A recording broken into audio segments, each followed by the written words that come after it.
In Chapter 3, we focus on information systems, organizations, and overall strategy.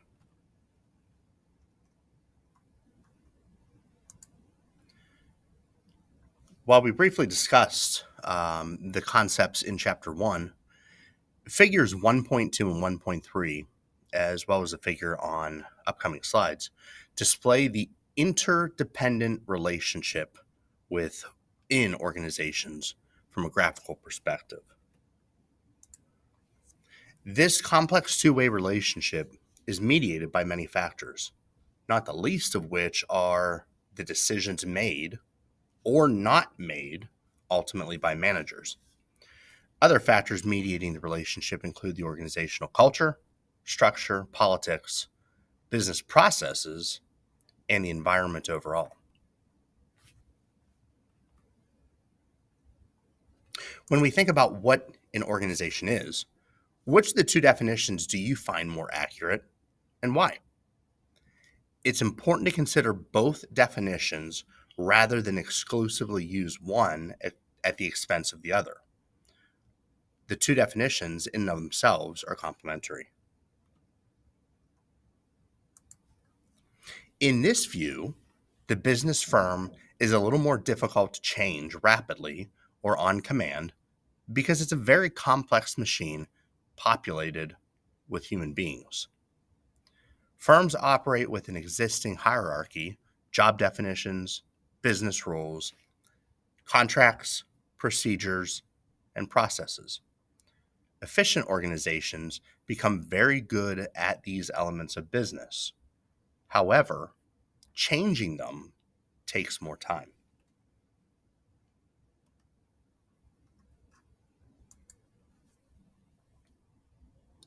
Can you think of examples or situations where a business in which you've interacted with has had a well understood set of routines? One example might be at the doctor's office, where the receptionist, nurses, and doctors all have a defined set of routines. What about a routine that you have in regards to performing your own jobs?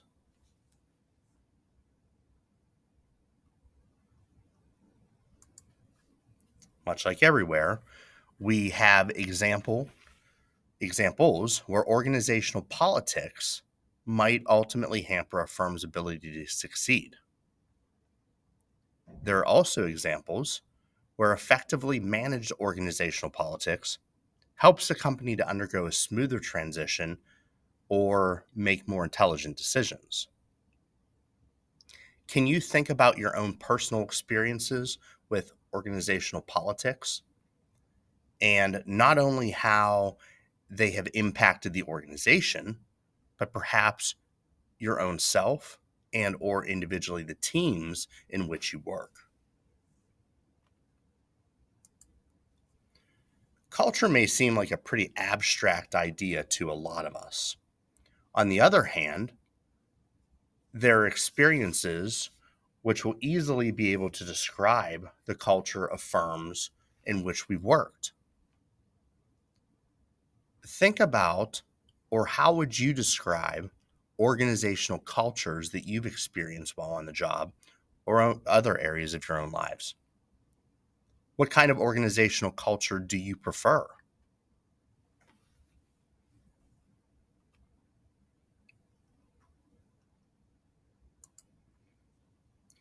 Can you give examples of any first movers that invented a disruptive technology yet failed to last? Think about, and this comes from many, many years ago, the Netscape Navigator internet browser. Obviously, still not around today.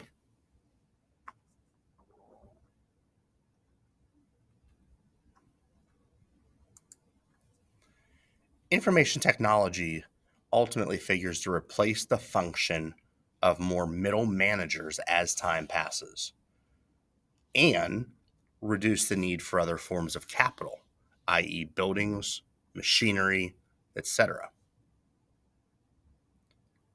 It's important to understand what is meant by economics of information and why outsourcing is a possibility due to information technology.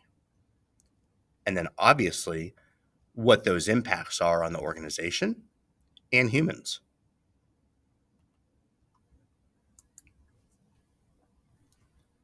Using the market can be expensive.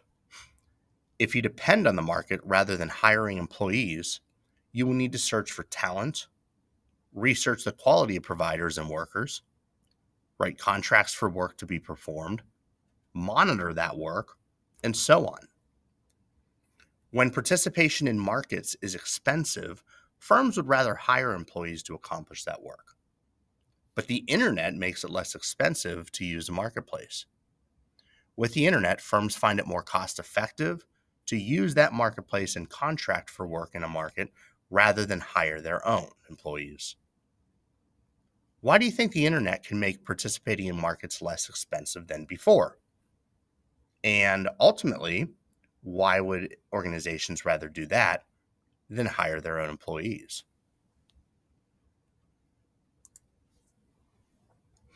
By characterizing employees as independent agents requiring constant supervision, agency theory underscores a key reason that costs increase as firms grow in size and scope: the need to expend more effort managing those employees.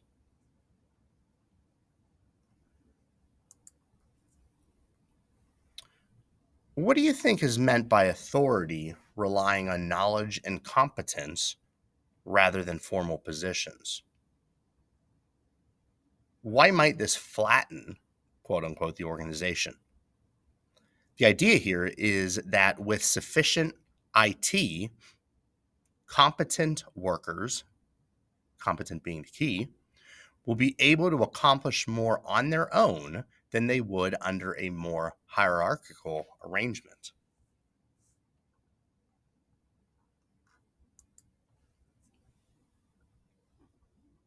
When we think about changes in culture and politics of an organization, perhaps, for example, workers may resist changes that disrupt their own routines. It's important to understand, as technical understanding of information systems may be, I'm sorry, as important as technical understanding of information systems for potential managers may be, it's equally important to understand the people and organizational structures and customs that are ultimately affected by those information systems, because again, they tie back to regular routines of individuals. When you disrupt those routines, there certainly is a ripple effect.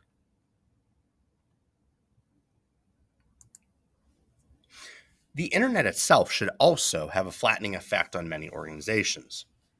Can you think about any businesses that have become more efficient and flatter thanks to successful incorporation of the internet in operations? You may remember, some of us may remember the quote unquote bad old days when 7 or more levels of management were needed to decide even simple issues within a typical firm. Many Fortune 1000 firms are still like this today.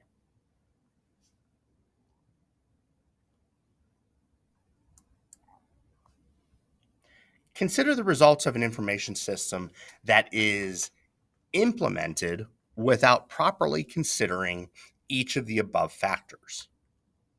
For example, an information system designed without an understanding of the company's culture and politics is likely to be unpopular, perhaps even forcing employees to drastically deviate from their previous routines. Again, a significant ripple effect based on that concept.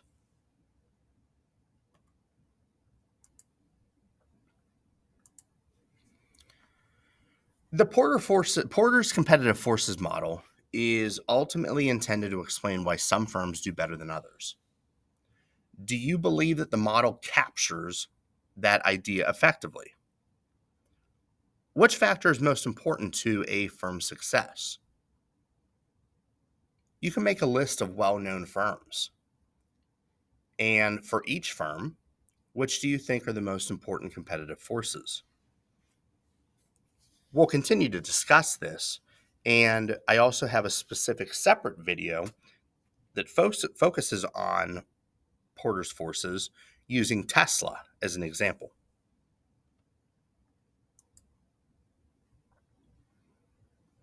Think about different industries. Think to yourself the benefits and drawbacks of being a new market entrant in each industry.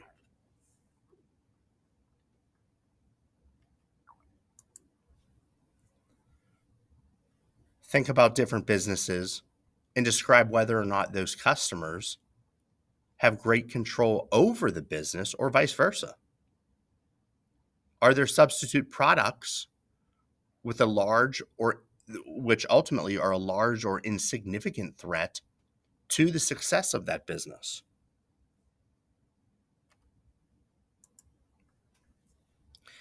In Porter's competitive forces model, the strategic position of the firm and its strategies are determined not only by competition with its traditional direct competitors, but also by four other forces in the industry's environment. And so here we see new market entrants, substitute products, and then customers and suppliers. Notice that in the graphic, competitors are represented differently than the other four competitive forces influencing a firm. Why do you think that's the case? Ultimately, one answer might be that competitors are firms in the same industry and are under similar pressures as other firms in that same industry.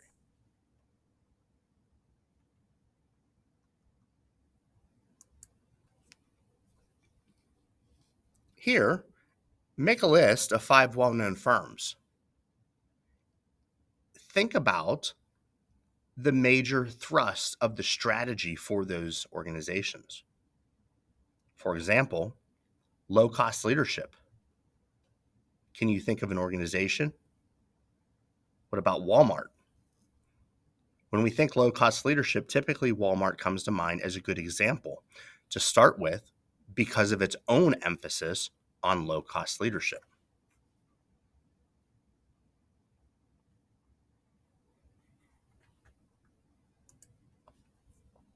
Do you think it's possible to both design information systems that focus on low-cost leadership and product differentiation? Some might say that it is, with sufficient planning and innovation. Perhaps a new product is even cheaper to produce than older ones. Some may say that the investment in innovation required for product differentiation precludes that firm from maintaining low-cost leadership.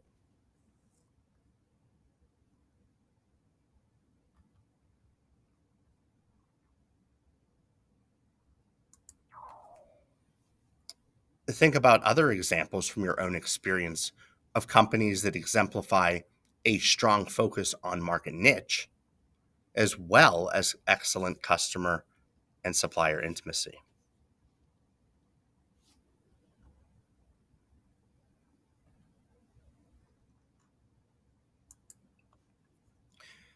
Do you believe it's easier or harder to gain a competitive advantage via the internet as opposed to more traditional means?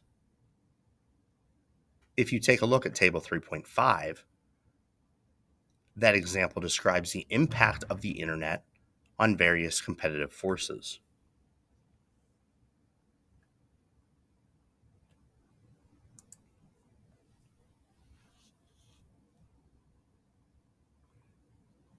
When we think of Internet of Things, the growing use of internet connected sensors within products.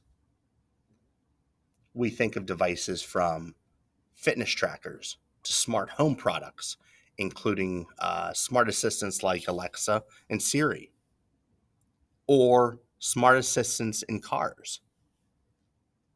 Do you use those types of products? Do you find that these products are quote unquote smart?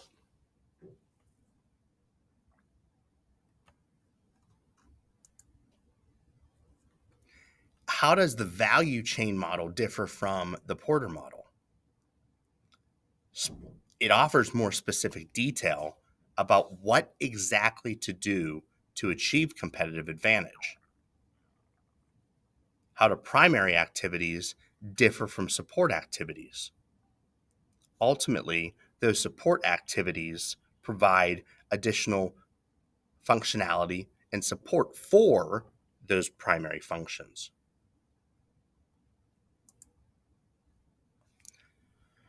This figure provides examples of systems for both primary and support activities of a firm and of its value partners that can add a margin of value to a firm's products or services.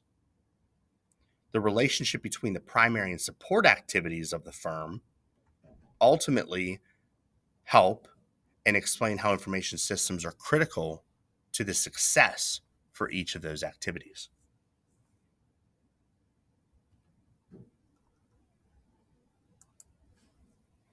A value web extends beyond the boundaries of a firm and represents the coordination of value chains across multiple independent firms. A value web is flexible and adapts to changes in supply and demand and ultimately changing market conditions. The value web is a networked system that can synchronize the value chains of business partners within an industry to respond rapidly to changes in those supply and demands. Why is a figure or a model like the one displayed here more likely to adapt quickly to changes in supply and demand?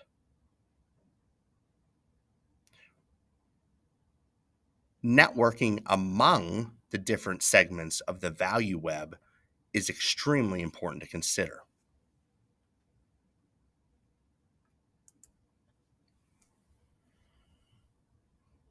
Information technology's role in promoting synergy is often tying together operations of what we would identify or describe as disparate business units so that they can act as a whole.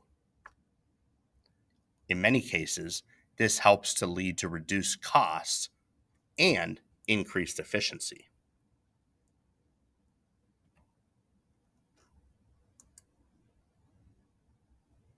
Can you think about any other notable examples of core competencies among firms? Perhaps Google from a search engine, Microsoft for office productivity software, Intel for processors, and the list can go on and on.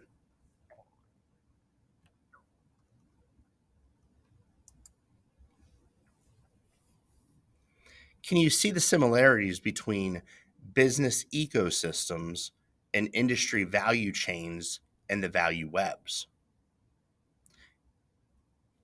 Hopefully, we can all appreciate the key difference. The business ecosystems extend across industries as opposed to primarily firms within the same industry.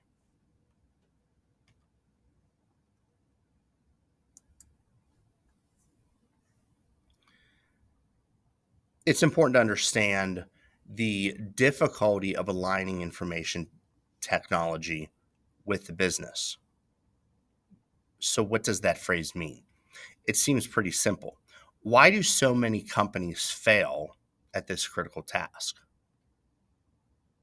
Can you think of any other important questions that management should ask about their company before designing their IT systems?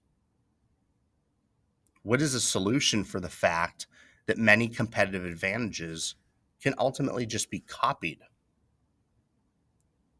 This fact highlights the importance of what we identify as continuous innovation in order that we maintain the course in improvement and staying ahead as compared to our ultimate competitors.